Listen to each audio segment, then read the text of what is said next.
Welcome.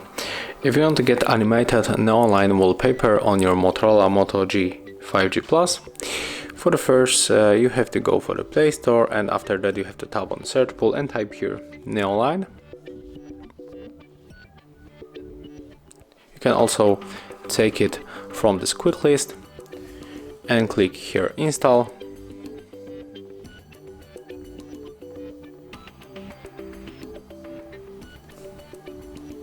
Tap open, click live wallpaper.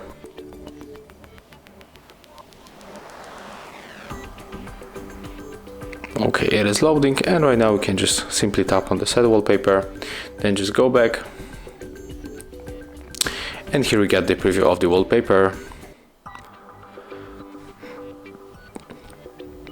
So that's how it looks. Thank you guys for watching. Leave thumbs ups, comments, and subscribe to our channel.